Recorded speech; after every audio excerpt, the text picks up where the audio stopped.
নাইজেরিয়ার মধ্যাঞ্চলীয় নাইজার রাজ্যে একটি মসজিদে ভয়াবহ সশস্ত্র হামলার ঘটনা ঘটেছে। জুমার নামাজ চলাকালীন সময়ে এই হামলায় অন্তত ৬০ জন মুসল্লিকে অপহরণ করা হয়েছে বলে স্থানীয় বাসিন্দারা দাবি করেছেন। আন্তর্জাতিক গণমাধ্যম আল জাজিরার প্রতিবেদনে জানানো হয়েছে, স্থানীয় সময় শুক্রবার দুপুর ২টার দিকে বর্গু এলাকার একটি মসজিদে এই হামলা চালায় বন্দুকধারীরা। মসজিদে হামলার আগে তারা আশপাশের কয়েকটি গ্রামেও তাণ্ডব চালায়। হামলার পর ওই এলাকায় আতঙ্ক ছড়িয়ে পড়ে। পুলিশ জানিয়েছে, তারা ঘটনার খবর পাওয়ার পরই পরিস্থিতি নিয়ন্ত্রণে এবং অপহৃতদের উদ্ধারে যৌথ নিরাপত্তা বাহিনী মোতায়েন করেছে। তবে এখন পর্যন্ত আনুষ্ঠানিকভাবে হতাহতের কোনো নিশ্চিত খবর পাওয়া যায়নি। বেঁচে যাওয়া এক স্থানীয় বাসিন্দা জানিয়েছেন, লাকুরাওয়া নামের একটি সশস্ত্র গোষ্ঠী এই হামলা চালিয়েছে। জুমার নামাজ শেষে অস্ত্র নিয়ে তারা মুসল্লিদের জিম্মি করে। পরে আরেকটি সশস্ত্র গোষ্ঠী বাধা দিলে দুই পক্ষের সংঘর্ষের সুযোগে কিছু মানুষ পালিয়ে আসতে সক্ষম হন।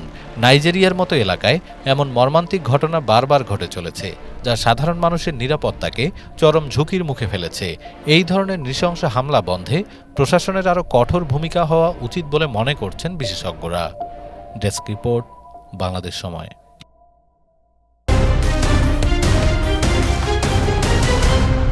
বাংলাদেশ সময়, সবার আগে দেশ।